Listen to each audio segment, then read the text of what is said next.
বিনা টাকায় ৬৪ জেলা ভ্রমণে সবাইকে স্বাগতম। আমি আলিমদার জিনাদার ছেলে।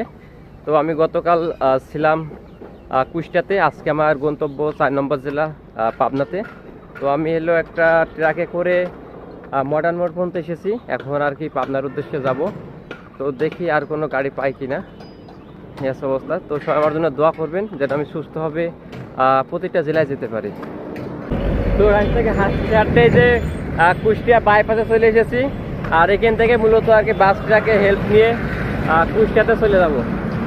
তো দেখা যাক, এখানে বাইপাসে আসলাম যেহেতু বাস পাবো, এই ট্রাক পাবো, আর সেই কারণে এখানে আসেন। উস্তাদ কি পাবনা দিকে যাবেন? আচ্ছা,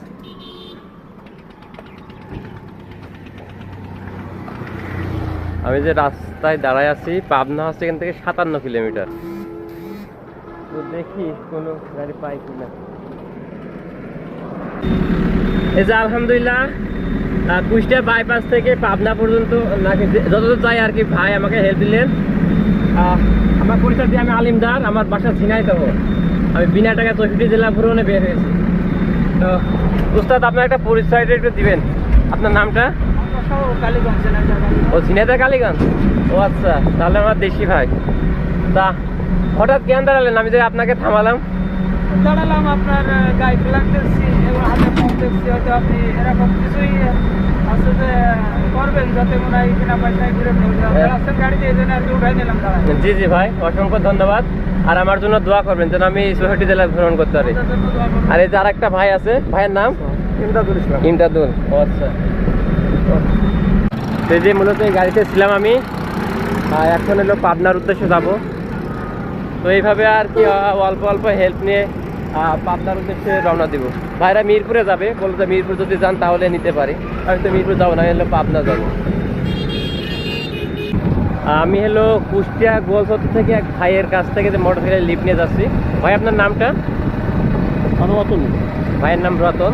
তো ভাই যতদূর যায় আর কি আমার জন্য উপকার হবে। তো এইভাবে আর কি সবার সহযোগিতা নিয়ে আমি আর কি আল্লাহর উপর ভরসা করে ৬৪ জেলা ভ্রমণে বের হয়েছি। আজকে আমার পাবনা হলো ৪ নম্বর জেলা। তো সব আমার জন্য দোয়া করবেন যেন আমি সুস্থভাবে বড় ভাইদের উপর ভরসা করে ভাইদের হেল্প নিয়ে যেন আমি পৌঁছাতে পারি।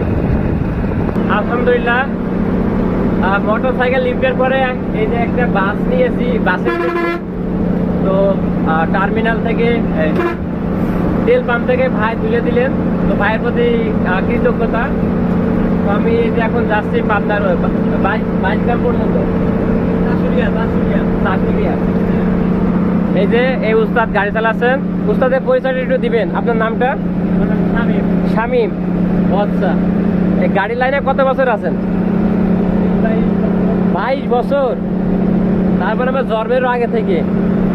ওরে আল্লাহ, তা আমি কি পারবো বিনা টাকায় ৬৪ জেলা ভ্রমণ করতে? তো আমার জন্য দোয়া করবেন যেন আমি এটা শেষ করতে পারি। তো আমি যে বাসে আছি, এই বাসটা সে তুহিন সৈয়দপুর থেকে কুয়াকাটা ডাইরেক্ট যায়। তো যারা পিপাসু ভ্রমণ করতে পছন্দ করেন, কুয়াকাটায় যাওয়ার জন্য তুহিন গাড়ির সাথে যোগাযোগ করতে পারেন। তো সবাই ভালোভাবে আর কি পৌঁছতে পারবেন। আরে যে সুপারভাইজার উস্তাদ, উস্তাদের নাম? আপনার নাম? সুমন। আচ্ছা, আপনি এই যে একটা ভাই। তো আমার জন্য দোয়া করবেন যেন আমি বিনা টাকায় ৬৪ জেলা ভ্রমণ করতে পারি। আচ্ছা ঠিক আছে। এই যে গাড়ির ব্যানার, তুহিন গাড়ি, তুহিন সৈয়দপুর থেকে। আমি এখন ৩ যুগের ঐতিহ্য, এদিকে লালনশাহ সেতু, আর এদিকে পাকশি ব্রিজ, আর রূপপুর পারমাণবিক বিদ্যুৎ কেন্দ্র, আর ৩টার ঐতিহ্য নিয়ে এখন আমি পাবনা জেলায় প্রবেশ করতেছি। আর এর আগেও পাকশিতে এসেছি, তো সেই জায়গাতে গাড়ি নষ্ট হয়ে গিয়ে। আর উস্তাদ তো সেই গাড়ি চালায়, পাউলি যাচ্ছে সে কিভাবে। ও রে,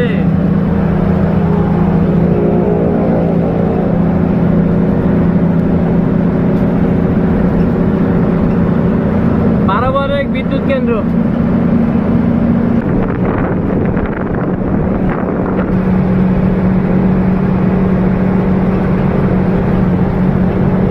বাস থেকে রূপপুর মোড়ে নেমেছি।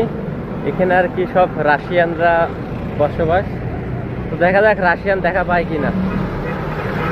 আর একটা বিষয়, আমি কোথায় আছি কি করতেছি সব কিছু আপডেট দিচ্ছি অনলাইনের মাধ্যমে। আর এই অনলাইনে থাকার জন্য আমার সহায়তা করেছে Jhenaidah tour and travels agency. তো তারা মূলত দেশের বিভিন্ন প্রান্তে দর্শনীয় স্থানে ভ্রমণ করিয়ে থাকে প্যাকেজের মাধ্যমে। তো আপনারা যারা ভ্রমণ করতে চান, ওইভাবে সঙ্গী পান না একা একা, তো ঝিনেদা ট্যুর অ্যান্ড ট্রাভেলসের সাথে যোগাযোগ করতে পারেন। তো তাদের মাধ্যমে দেশে যে কোনো জায়গায় ঘুরতে পারেন খুবই কম মূল্যে। আর আমি এই যে পাবনা শহরে রূপপুরে আছি, যেটা আমাদের বাংলাদেশের অন্যতম একটা বিদ্যুৎ কেন্দ্র। আর সামনে হচ্ছে হার্ডিস ব্রিজ আর লালন শাহ সেতু, সেটা দেখার জন্য আর কি মূলত যাচ্ছে। এখান থেকে শেষ করে আমি পাবনা শহরে চলে যাব একটা বড় ভাইয়ের কাছে, ভাইয়ের সাথে কথা হয়েছে। তো তো আলহামদুলিল্লাহ আস্তে আস্তে একটা একটা করে একটা জেলা শেষ হচ্ছে। তো আমি এখন বর্তমানে 4 নম্বরতম জেলা পাবনাতে অবস্থান করছি। তো এইভাবে হয়তো আমার 64 জেলা ভ্রমণ শেষ হবে। আর আরেকটা বিষয়, যারা সাহায্য করতে চাচ্ছেন অনেকে আগ্রহ প্রকাশ করেছেন, তো আমি প্রতিটা ভিডিওর হলেও কমেন্টে আমার নাম্বার দিয়ে রাখছি, এখন থেকে আপনারা সাহায্য করতে পারেন। আমি এই টাকা দিয়ে হলেও আমার একজন একটা ক্যামেরা কিনবো, যে ক্যামেরা দিয়ে আমি আরও ভালো ভিডিও আপনাদেরকে উপহার দিতে পারবো। আর আমার এই ফোনটা খুবই পুরনো, যার কারণে হবে সুন্দরভাবে ভিডিও হচ্ছে না। হাঁটতে হাঁটতে হার্ডিস ব্রিজের কাছে চলে এসেছি। স্থানীয় কিছু ভাই বিরাদের সাথে পরিচয় হলো। ভাই, আপনার নামটা? আমার নাম মোহাম্মদ তোহা। আর আপনার নাম? আমার নাম মোহাম্মদ তামিম ভাই। আর আপনার নাম? তোহা। আলিফ হোসেন। তো ভাইদের সাথে করে একটু এই যে হার্ডিস ব্রিজের সামনে যাচ্ছি, যেটা ছবি উঠতে পারে কিনা, যদি পারমিশন দেয় আর কি। আমরা এর আগে আসছিলাম কিন্তু পারমিশন দিয়েছিল না, বলে যে যাওয়া যাবে না। তারপর এখান থেকে শেষ করে আর এই যে পারমাণবিক বিদ্যুৎ কেন্দ্র, মানে সব কিছু আর কি এখানে এক জায়গাতে। আর নিচে মসজিদ আছে, নামাজ পড়বো ইনশাল্লাহ।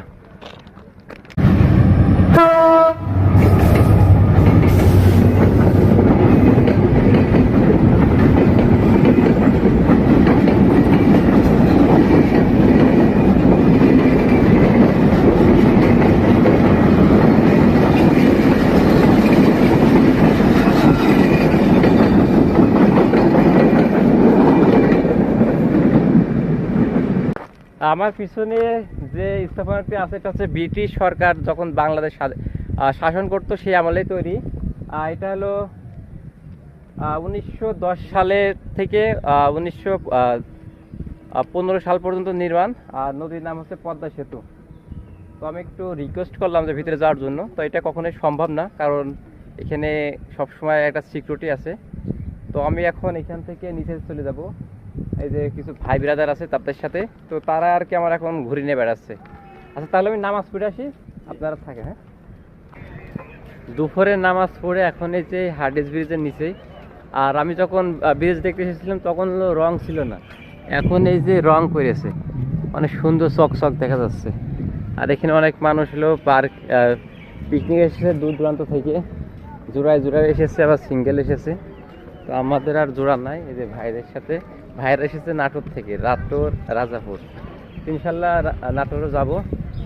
আর এখানে একটা মুরব্বী বল খেলা করতো, মানে বল মারলে টাকা।